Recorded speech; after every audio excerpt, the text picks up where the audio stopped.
This week's guest is Tom Deierlein. He's the CEO of Thundercat Technologies, a former Army Ranger, and the co-founder of the TD Foundation. Tom, thanks for joining us. I appreciate your time.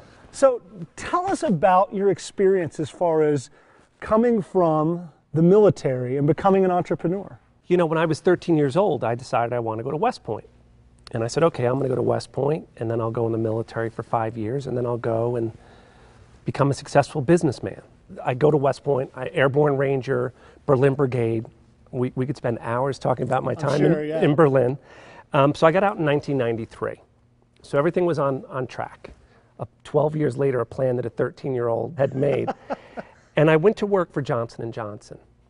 So I realized pretty quickly that I did not want to be in a large organization, you know, the classic small cog in a big wheel. And so over the next few years, I continued to go to smaller and smaller companies. So I ended up going to a mid-cap company, Parametric Technology Corporation, selling software there. Then I went on to Net Gravity. During that time, I was working on my MBA part-time, so I was working crazy mad hours. And that's when I would say that I went from being in an entrepreneurial environment to being an entrepreneur.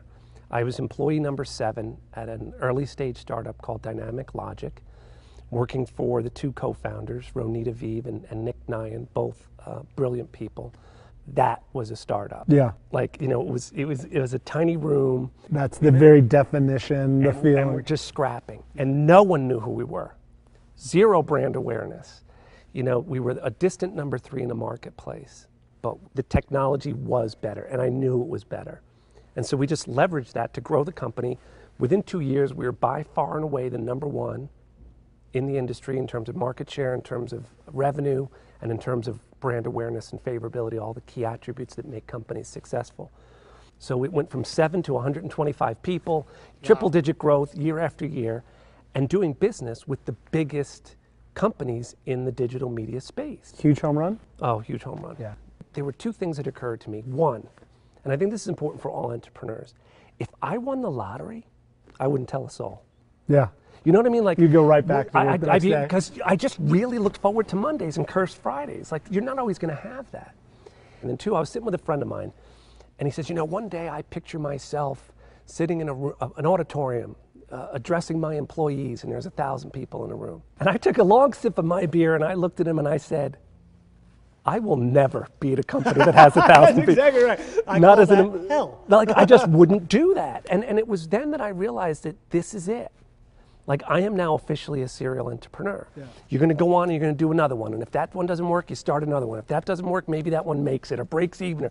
And you just do it. But Dynamic Logic was interesting because we built this family, not a team, a family. Like, we hung out together. We went to each other's weddings. So you've now made this leap. You've gone to past the point of no return. You realize you're a serial entrepreneur.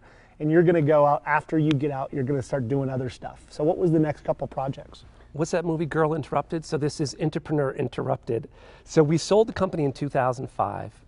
Well, in November of 2005, I got called back into the military. Oh, wow. So keep in mind. So you've been out since 12 years. And I had just cashed this huge check. I couldn't claim financial hardship. Oh, I can't go back and make my Army pay. Like, I had a good life. I had plenty of in savings, and it was time for me to go serve my country. But there were some dark days there because I thought, man, I'm just not going to do this. But I call it the shaving principle, right? Like, you got to shave every morning. Like, how are you going to look yourself in the mirror every morning and say, oh, when the country called, I didn't, you know? You know, it's funny because we're talking about the military and entrepreneurs and what makes military people special. I credit my parents by far and away number 1. Number 2, West Point. Number 3, Ranger School. Those 3 things make me who I am. So when the military called me back and said, hey, we need you, you can't run around telling people you're an airborne ranger. Had the patch. And then when it's time for you to go execute on those skills again, that you're like, well, I hired a lawyer and get out of it. So you're in theater, is that what they call it? That's in theater. So you're in theater. Or I'll say in the box. Or in the box. Yeah. Things are going great. Yeah, and we're doing well. It takes about 3 months to get your footing. I was scared. I mean, when you go through all this training, I went to Fort Bragg, I went, now I'm special operations, but you get on ground and you're like, people are getting shot at, people are getting blown up, people are dying. I mean, my first couple weeks on the ground, I was scared, naturally scared. But we were all coming together, and we had a great team, and we made things happen. So yes, things were going well. And then in September, I got shot by a sniper, which was just... Hold on. You say it so casually, and then I got shot. Yeah. You got shot by a sniper. It was... What was happening? Tell me about the... So like I said, we were doing a lot of the reconstruction. I was part of a thing called Operation Together Forward 2, which was the retaking of Baghdad in the summer of 2006. And what we did was we'd go and surround a certain part of the town. And in this case, it was Adamia, a Sunni enclave. And it was clear hold build. We were going to surround it. We just rolled in one night, nobody in, nobody out, no cars, sweep out all the bad guys, weapons, ammunition, explosives, hold it and transition the security over to the Iraqi forces and build. My job was the build. So we did a lot of supplying of hospitals, supplying of schools, electrical networks, and my main task over that second week was all this, just clearing the streets of debris and trash. And somebody was shooting at some of our contractors.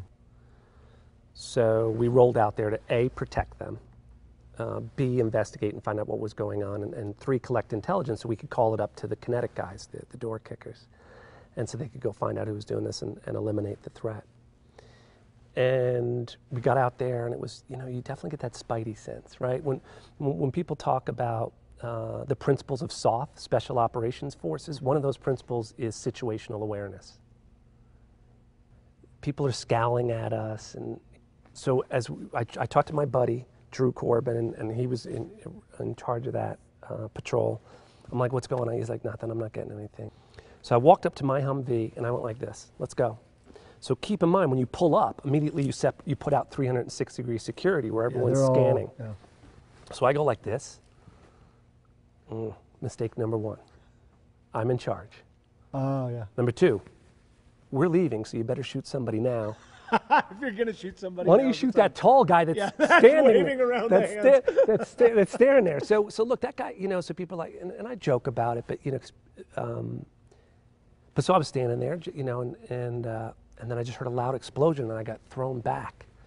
And the last thing that I saw was my boots. So I thought that I heard a loud explosion, so I thought it was a roadside bomb that somebody had triggered with a cell phone or something, and it had just cut me in half.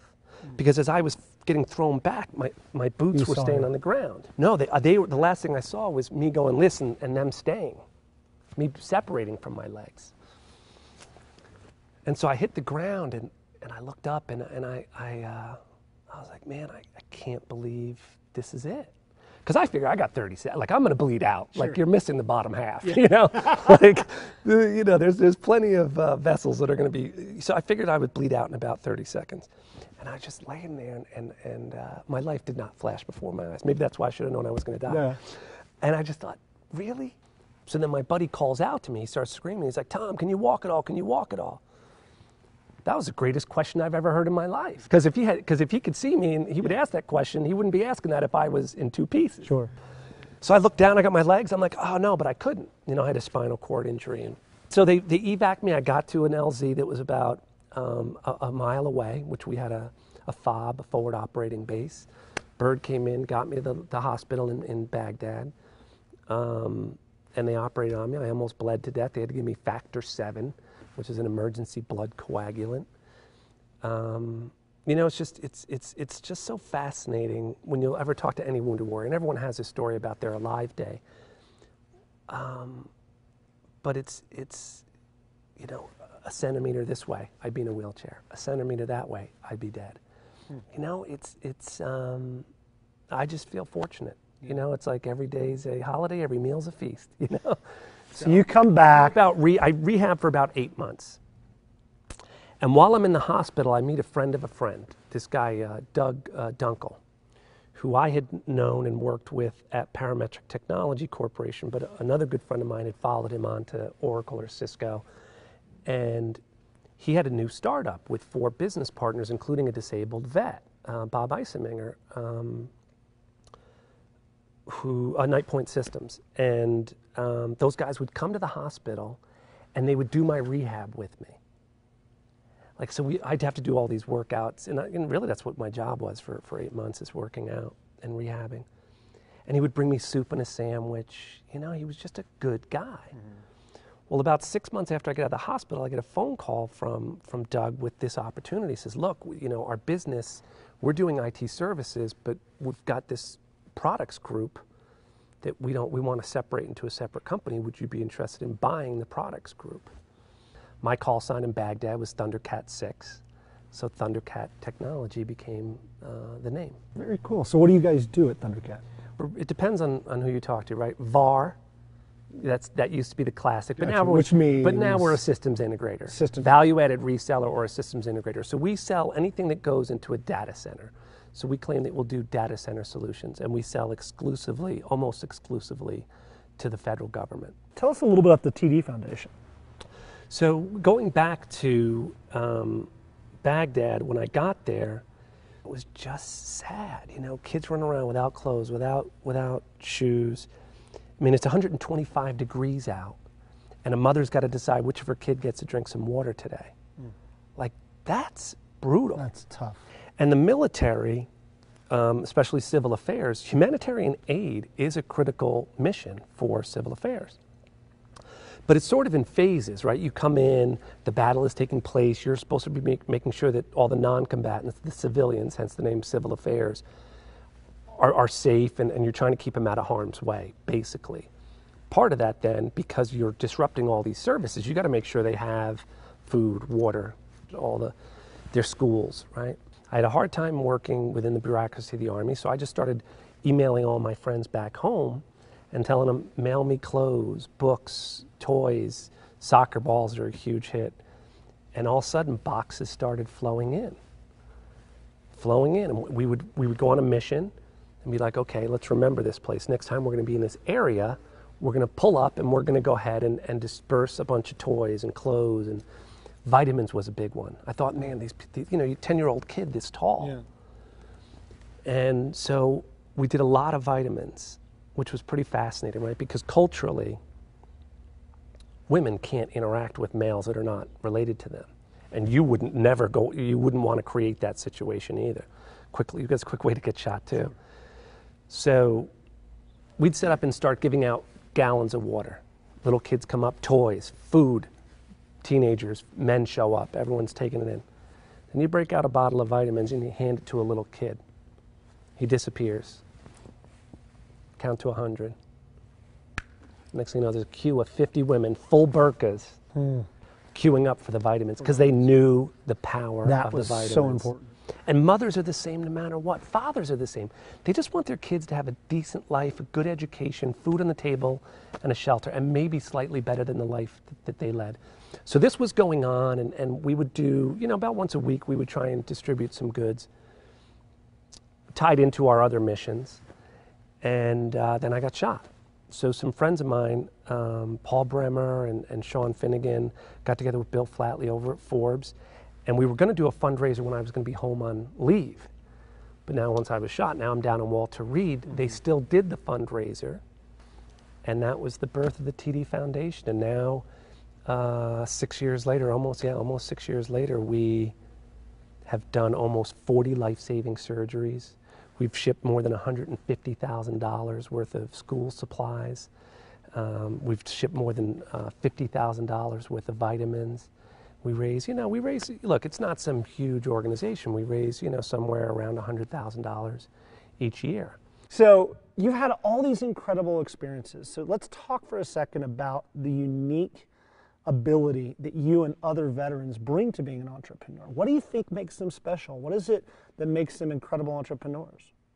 There's a study out now with Dr. Angela Duckworth. I don't know if you've seen it. It's called the Grit Scale. And it's all about resilience and persistence. And it's more a prediction of success than that now is emotional IQ and intelligence. It's crazy. It's just those people that are going to go and go and go. And the adaptability and flexibility. Once you have your mission, once you have your vision as an entrepreneur, the pivot, the shift, constantly looking at the environment and being able to adjust. It's Darwinism at its best. People think Darwinists, they say, oh, only the strongest will survive. That is the biggest fallacy ever. It's the fittest, not the strongest, the fittest. And it meant those that are most able to adapt. And only entrepreneurs that are constantly adapting to the marketplace, their customers, their competitors, are going to survive. And military people do that every day in the battlefield. That's amazing. Tom, thanks so much for joining us. I appreciate your time. Thank you for having me.